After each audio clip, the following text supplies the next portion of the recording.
Them is, what's the purpose of praying? Like, what's the point? Because you might think the purpose of praying is so you don't burn in hell. The purpose of prayer is because if you don't pray, Allah is going to hate you. The purpose of prayer is if you don't pray, you're just going to get punished. Or you won't even be a Muslim anymore. The angels will curse you and all this negative stuff. Allah didn't mention those purposes. The purpose of prayer is not to get away from something negative. The purpose of prayer is to run towards something positive. That's the purpose of prayer. Do you know the difference between the student who's studying so they don't fail and the student who's studying because they love the subject? One student is studying because of something positive. The other student is studying because they're trying to escape something negative. An employee who loves their work and an employee who just doesn't want to get fired. They're doing the same exact job. Same exact job. But one of them is so happy, so filled with joy, and one of them is so depressed and so miserable. Why? Because one of them is doing this to escape something negative, and the other one is doing it to go towards something positive. Allah in the Quran, when He told me about the prayer and why we should pray, what's the point of the prayer? He said, He told Musa alayhi salam this when he met him. He said, أَقِمِ الصَّلَاةَ لِذِكْرِ is make sure you maintain the prayer so that you can remember me.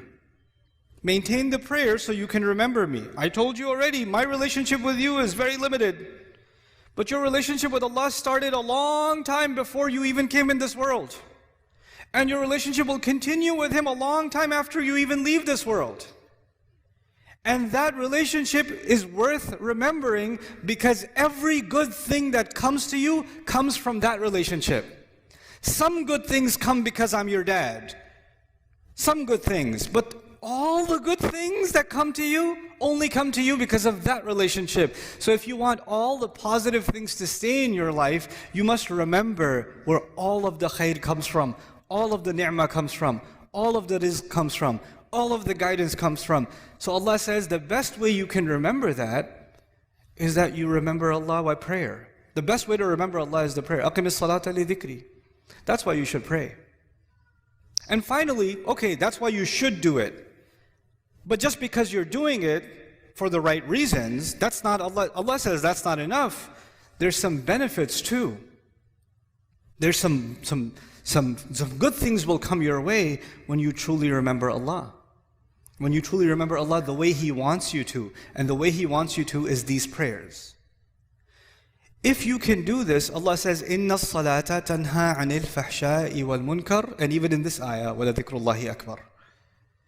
He says prayer has the benefit of stopping you from falling into things that are indecent.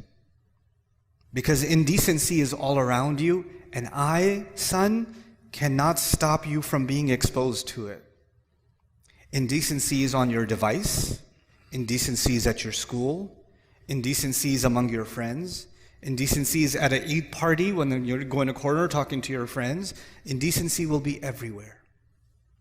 And every time you go towards indecency, your heart will get damaged.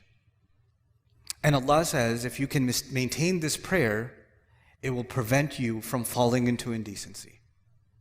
And once you fall into indecency, then you become, like if you're breathing in pollution, at first you will cough, right? But if you stay long enough, you just get used to it. Well, indecency is like that. When you're taking it long enough, it's not that big of a deal anymore. You don't feel like protecting yourself from it anymore because your immune system has gotten corrupt, right? And then you're ready for even more toxic behavior, even worse things, wal munkar, even worse things that you can do. And this prayer will stop you from going down a negative path in your life. That's why you should pray. Now, these are the reasons you should pray, not because I'm telling you to pray. At the end of this whole journey, the decision is entirely yours. Because Allah might take me tomorrow. Allah might take me a year from now. And that relationship you and I have, even if we lived 100 years, we can't live longer than that. There's a time where this is going to end. But that relationship, if you really want to respect and honor that relationship, pray. That would be my advice to you.